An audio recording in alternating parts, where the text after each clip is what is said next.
say your heart is broken, yet again can't seem to win at love.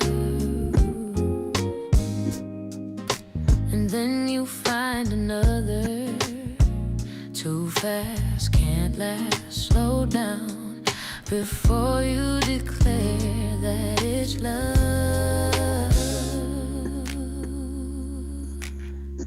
Is it your heart, head, or body that gets you in trouble? One says it's time to go, and the other come along for the ride. You've been down this road before. Is it your heart, head, or body that you can't tell the truth from the lies?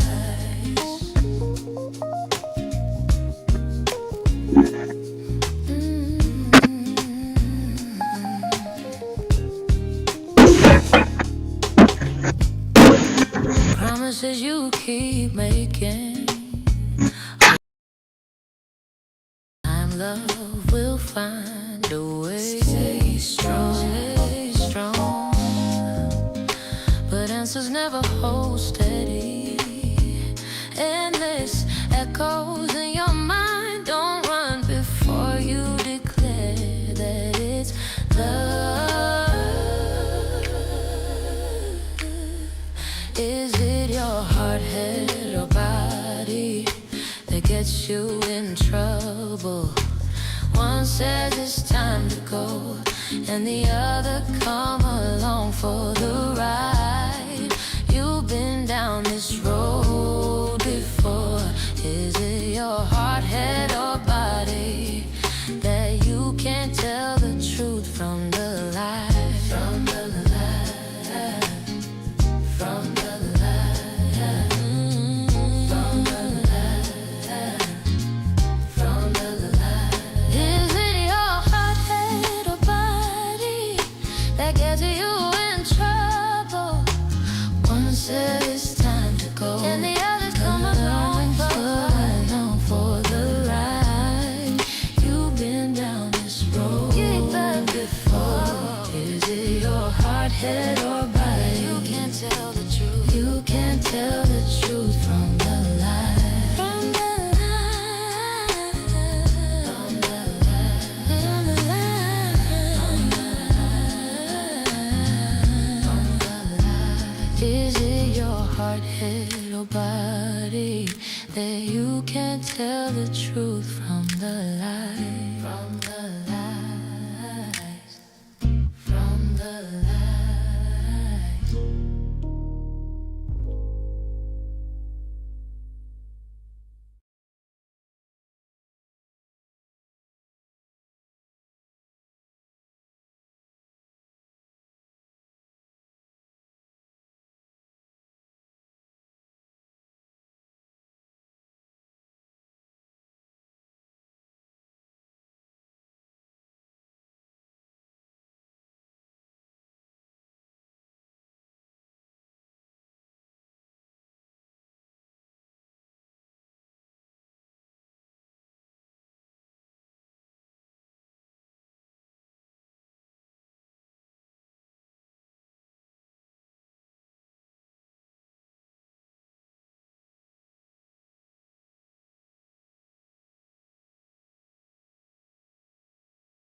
me a favor if you're already on,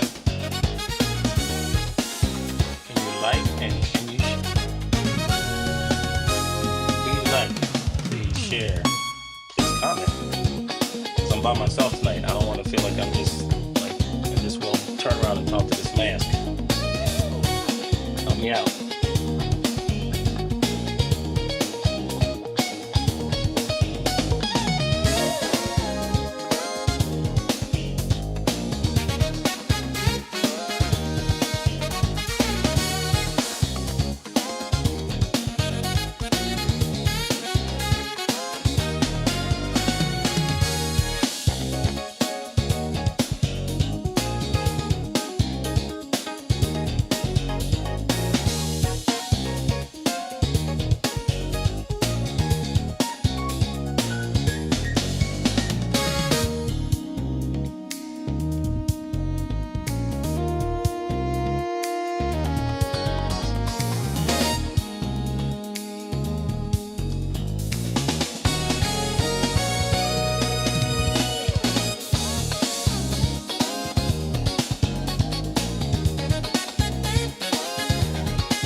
Well, this is the goofiest setup. Always something.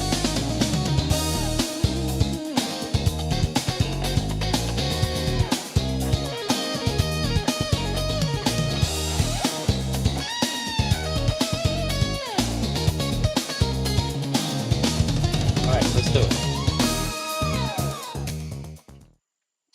All right, folks, what's going on? What's going on? What's going on? Welcome to the Pivot Play podcast. I am your host, Jerry Thompson. All right, and as usual, I might move some of the normal housekeeping stuff that I do um to the back of the show, maybe the middle of the show, and do something a little bit different. So again, if you could share, that'd be great. This topic tonight is one that yeah, I just don't want to be talking to myself because I have my thoughts about it, but you have your thoughts, and that's what I want to kind of get us all in a conversation here about this topic of success. So before I jump in tonight, first of all, let me just say super grateful. I'm just sitting here thinking about just the technology and things that allow us and afford us this opportunity to be able to do stuff like this. So this is pretty cool, and that it's kind of weird doing this sometimes because I know most people catch the replay. I can see the stats, and so this is the time where I almost feel like I'm talking to myself, but it's okay. Um, and also, if you can't see the big heavy bags under my eyes, I've been working my little tail off. There's been a significant shift in some parts of the tech space, and I've just been heads down investigating, looking, reading, learning, building. Um, and actually, I lost the whole day. I didn't even realize what day of the week it was, so it was pretty intense. But maybe that'll come up as part of the topic tonight.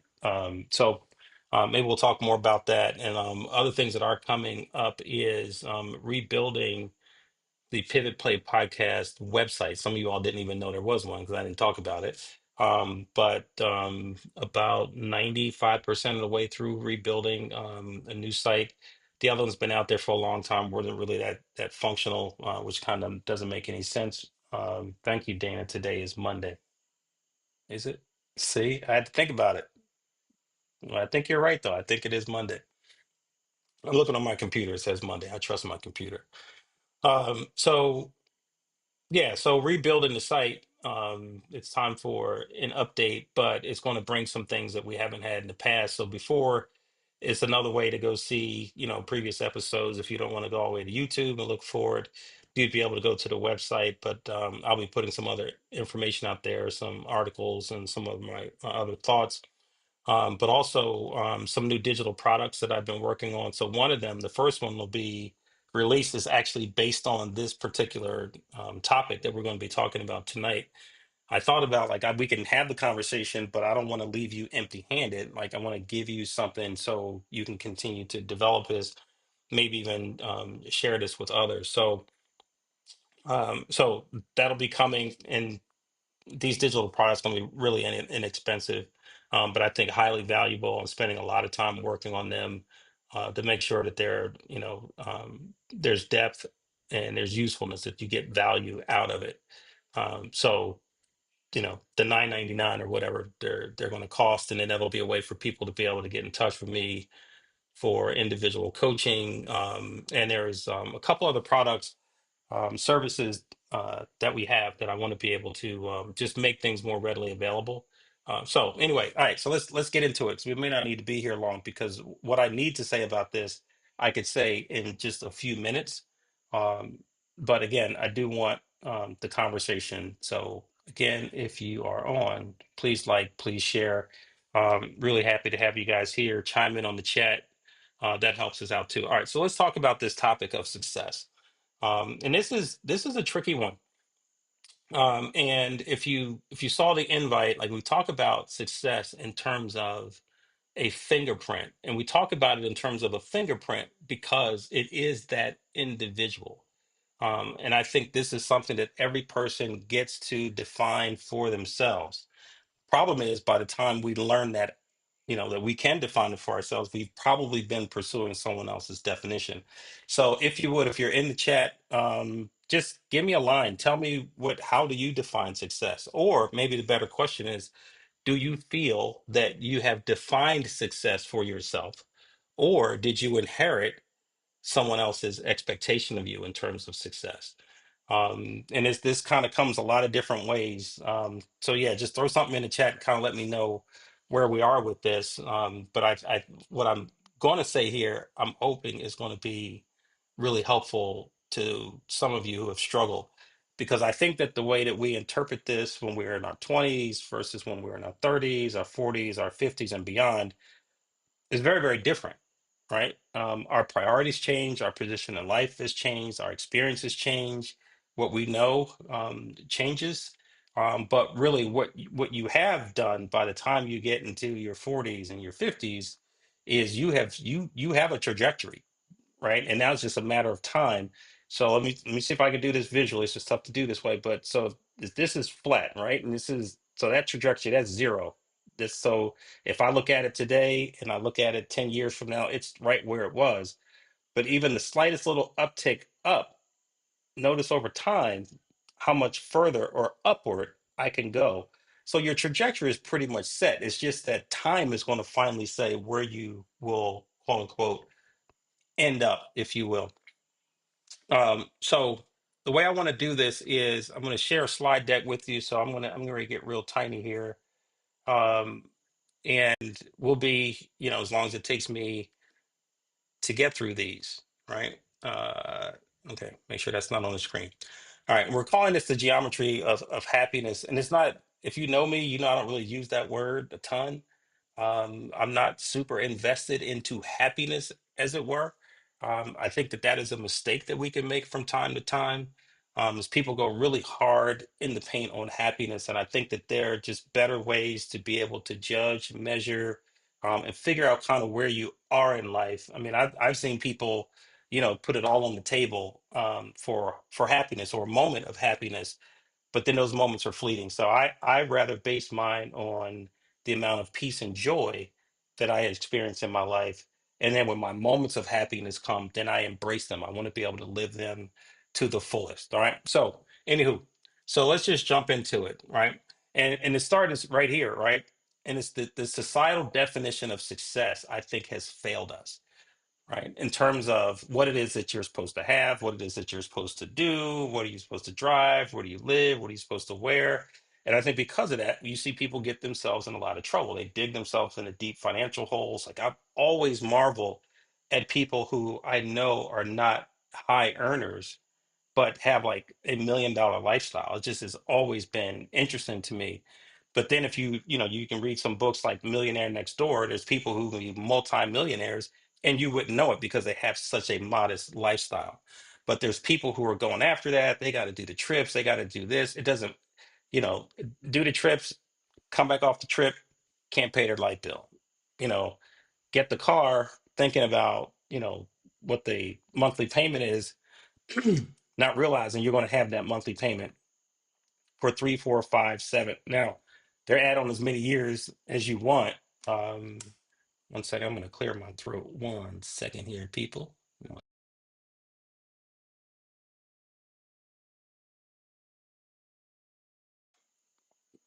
All right.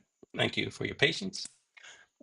And so this it's all over the place in terms of how we're looking at success. All right. So let's just sort of step through this. Success is complex, right? And why? It's because it is unique as a fingerprint. And so that means that every person has both the right and the responsibility to define what success is for themselves, right? But people struggle today because they're trying to keep up with some other definition. And this could be from the time that, that you're a child and someone says, oh, you're going to be a doctor, you should be a lawyer, you should be a nurse, you should do this or that. And all of a sudden, these expectations are being heaped upon us in terms of what we are going to do in our lives. And I think that that leads us down a really, really dark, dark path. All right. So, so you are chasing a checklist that is not yours. Right. So again, society is dictating a rigid formula. Own these things, go to these places, drive these cars, take these types of vacations. And if we can be honest with ourselves, are you really experiencing all that much peace and joy when you're doing these things? Because there's a shadow of you might be in over your head. You might be spending money you don't have. You might be going to places because it's the place to go, but it's not the place you want to be in, right? You're over here, but it doesn't mean you want to be with those particular people. And we're carrying this burden on, but the reality is, kind of showed you this before, like the clock is still time's coming off the clock and we're making these decisions, right? So let's move on. And this is extremely modest to say that 50% of people basically hate what they do. They hate their jobs, right? And to be more exact, the number is actually over 80% of people who either hate what they do or they are very disengaged in doing it. So, how many of you just the idea, and this used to happen to me on a Sunday night, the dread of Monday, I would start to feel the stress of the next coming week on Sunday night. The drudgery, the meetings, the people, the politics, the blah, blah, blah, blah, blah, blah, blah. Now, there are moments of things that I did in my role that I really, really enjoyed deeply. Um, but again, it's like this much payoff for this much pain. And that's kind of what we're doing. So think about this. When we're doing that, there's some sort of decay that is coming into your life. All right. Now let's just keep it real. There's decay that's coming into your life. Some of us see that physically. Some of the illnesses that you have are a direct result of what you're carrying because you're miserable doing it. What did John say? I've heard it said it is corporate culture is how you feel about your job on a that's a good one. Corporate culture is about how you feel about your job on a Sunday night, man. Because you're just getting ready to you gotta go hard in the paint. You gotta go, you gotta go, you gotta go, right? Because we have these responsibilities, or we're reaching for something, or it's just what we're supposed to do. But also the shocking large percentage of people, around 80% or more, that go to school to get a degree or vocation, an education in something extremely specific, and then end up doing something completely different. So, like, why does that happen? Like, how do we end up there? Right? Why do we allow that to happen to ourselves? And that is the large majority of society is doing something other than what they truly want to do. But the decay, and this is especially if you're over 40, please hear what I'm saying. I think that again, the illness, the stress, the anxiety, the obesity, the diabetes, the high blood pressure, all these the autoimmune diseases. I think all of these things, um, for a lot of people, are traced back to these types of choices and what it is that we're chasing that is not authentic to who we really are and what it is that we really want to do, right? That's the physical decay. What about the psychological, the mental decay? What about the impact that it has on relationships, right? Where you get up early in the morning, you come home late at night, and someone else is raising your kids. You don't know them, they don't know you.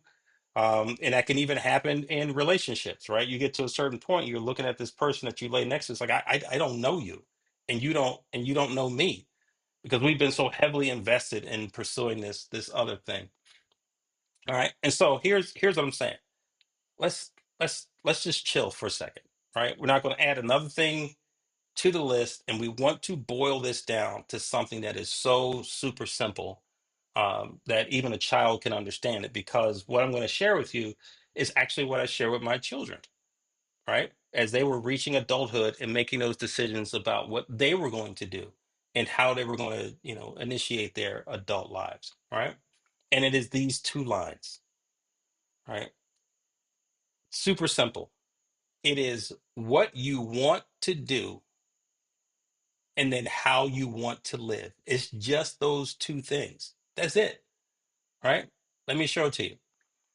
All right. So when we talk about what you want to do, so we're going to put that on one line on this graph. It's the thing that you want to do, the thing that really brings you satisfaction. You feel that you're making a great contribution. You feel very competent at this thing. There's an impact. And I have to say, I've never really understood people who just do it just to do it.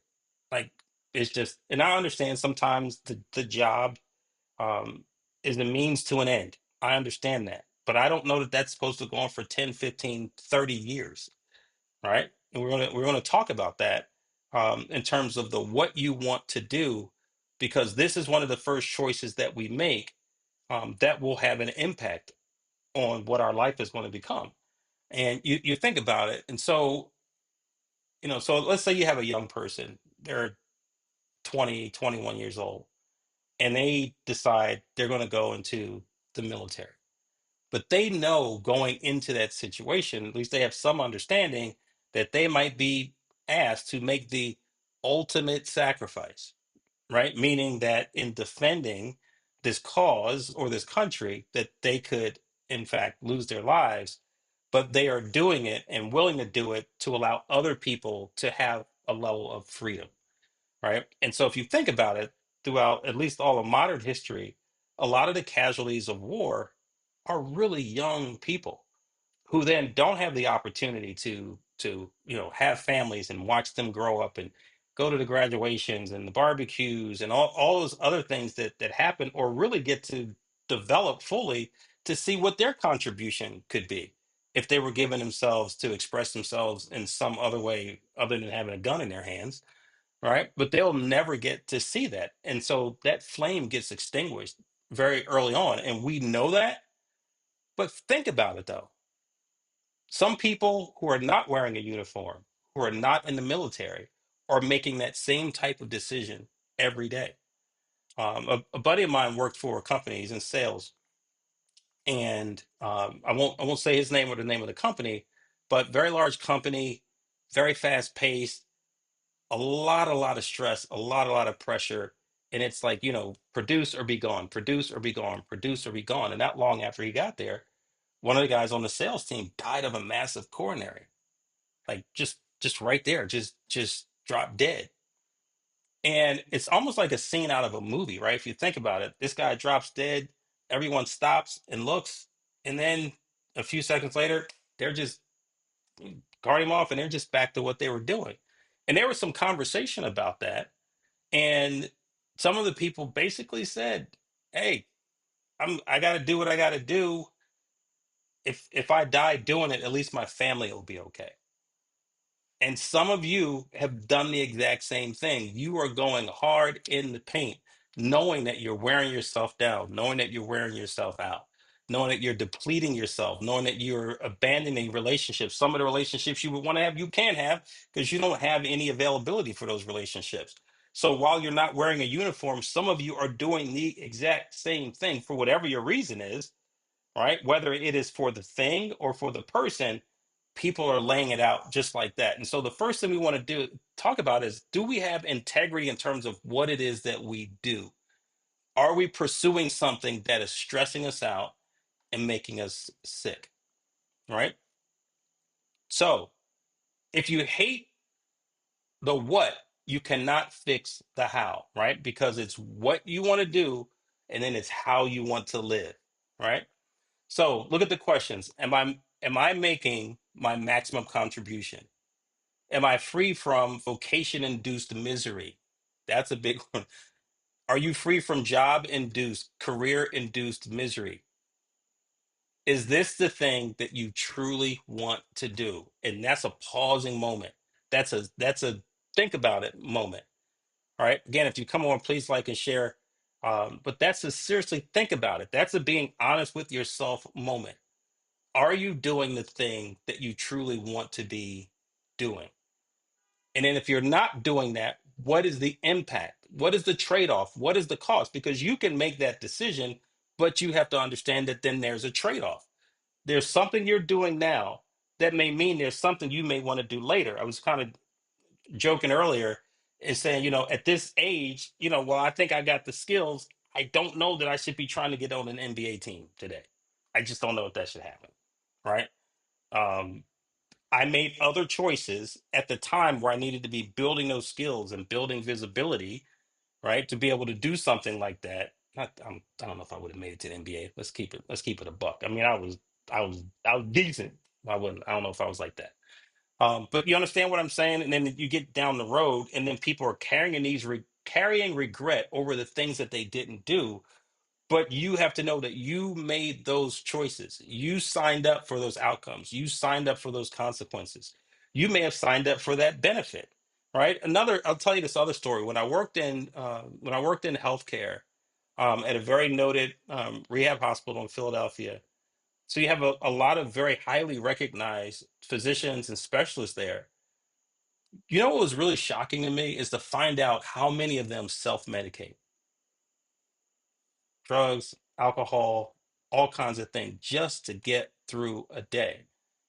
You spent all this time in school, you worked obviously hard, you built this notoriety, maybe you published papers, and now you're in the middle of the thing that you have climbed to the very top of the hill on, and you can't even look yourself in the mirror. The number of them that self-medicate have to go through intensive therapy on a regular basis. Like there's a certain, I want to say irony, but it's just sort of just it doesn't make sense. It doesn't seem to make sense to me that you did all that and you can't stand what you do, and you can't stand the people that you do it with. See what I'm saying? This is the one that I think if we're going to have an honest moment, it has to start with this one. All right. Because now we get to the how you want to live. And that's why I say this is super simple. It's what you want to do. When that line crosses with how you want to live, you it's game over. You reach your success. It's a wrap. It's done. No matter when that happens in your 20s, 30s, 40s, when those lines cross, what you want to do and how you want to live, when they cross, go get your purple cookie. Go get your award. It's a wrap. And if you're able to do that, you would have done something that the large majority of humanity, or at least we know in our culture, will never achieve in their lifetime. And it is looking you right here in your face on this screen. This is the geography of life, what you want to do, and then how you want to live. But these are choices that we have to make for ourselves. And are we making those choices for ourselves? Like look at where you are right now. Look at the place where you're going to lay your head down tonight. Right? And when I'm talking about that, I'm talking about your lifestyle, right? Because lifestyle is not just about money. To me, lifestyle is about choice. Can I live where I want to live, the way that I truly want to live, around the people that I want to live? So maybe you're in one state, you want to be in another. Maybe you're in one country, you want to be in another. You're around one group of people, you want to be around another. You live in one type of house, you want to live in another. Maybe you don't want to be in a house, maybe you want a condo, right? Maybe you want to live off grid. But when we go and challenge ourselves with these questions, I'm curious about what the answers are for you. Are you finding those answers for yourself? Does this get give me some reaction here? Does this make sense? What you want to do and how you want to live. Is that intersection? Is that logical? Is that reasonable? I don't want to say fair. I don't really believe in that. But is it equitable? Is that fair? I'm waiting for you. I did say fair. I don't believe in it. But does it make sense to you? Because this is our primary challenge. This is the challenge. Can we get to this? Right? And there it is. That's your intersection. That is your geography of life. In simple terms, success is the moment you get the line of what you want to do to cross with the line of how you want to live, which includes the where, right? Includes the domicile. It's the geography, it's the zip code, right? It's the area code, it's the climate, right? It cracks me up. Like people, and I see a couple of you who are on, like live in places that it gets cold and it can get bitterly cold and it can get really, really cold and you can have blizzards and all kinds of storms. It's just absolute regret and almost like hatred. Now, unless people just, bitching and moaning just to bitch and moan, it's like you can't stand it, but you're still there. You know what I mean? Like you don't like it, but you're still there. Right? I know well, it's a lot of places, but I know especially on the East Coast, there's a lot of snow so far this winter. Do you really have to be there? No, do you have to? Right? And if you can't, what do you have to do to be able to do that? And if you can't, what are the trade-offs that you have made that don't allow you to be able to make those types of choices? Because what did I say before? Life, the lifestyle is about choice more than it's about cost, more than it's about money. The lifestyle, does it give you the option to do things, to be places, to enjoy things, to be around certain groups of people? Right? All right. So the joy, the satisfaction, and the happiness, right? The point of intersection is when you realize and emote true joy. Like you're there. Like this is the celebratory moment. How do you not wake up every day energized? How do you not wake up every day just super grateful just to face that day because you've made this happen, right? Maybe that'll be the signal for this, right? It is where the friction of decaying disappears, where we're no longer doing damage. These are self-inflicted wounds oftentimes. These are self-inflicted challenges that we've brought on ourselves because we've made these choices. And now we feel like we don't have a choice. That sounds to me like a prison. But who laid down the slab? Who stood up the bars? Who put the lock on the gate? We did. If I have one, I put it on my own. If you have one, you put it on your own. You see what I'm saying? You put it on your own. And we have to own that. Tough, but that's how I'm seeing it. Again, if you disagree, um, feel free to say so. But this is it. Get these two lines across. You don't have another thing to complain about ever. All right. And now, so as I bring this to a close, it doesn't matter when or where the lines cross. They cross.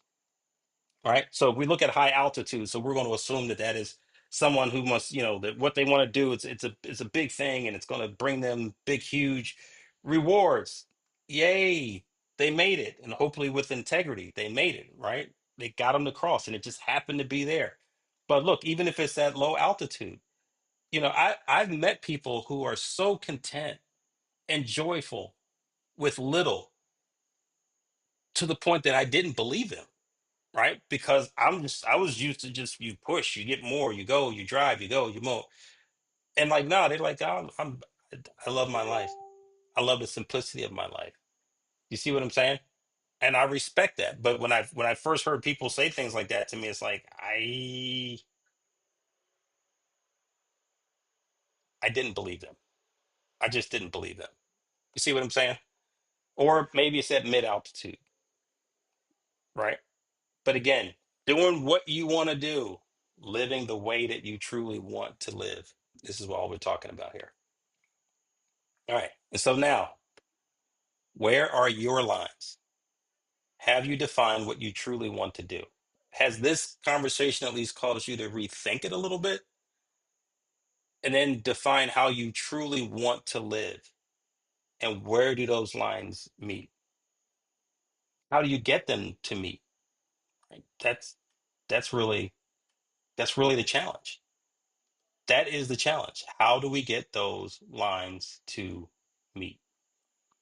So I'm going to leave you with that. Again, I did bundle this into a little mini sort of workbook sort of thing, and it allows you over a period of like 90 days to just sort of work through the questions, being able to answer them for yourself, and then making some decisions about where you want to take this. Right? Some of us in the third quarter and the fourth quarter, like ain't a lot of time left on the clock.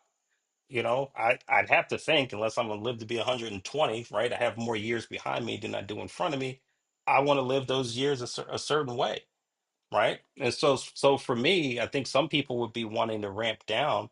I'm really enjoying kind of what I'm doing now because I'm living so much in my creativity, that freedom that I've always wanted, to not be in an environment where I'm censored because of my role or my influence. There's certain things I can't say, and there's certain things I probably shouldn't say. But you know what I'm saying? But yeah, I don't have to answer to anybody with that. Right. So, but this is so super serious because again, and John, thank you for what you said there, right? The corporate culture is how you feel about your job on a Sunday night. Man, that's a big one. And some of us are dragging ourselves through it because we feel now that we have to. But here's what I'm saying. If you built the prison, you can dismantle the prison. You can pick the lock. You can pull the bars apart. You built it. You built it.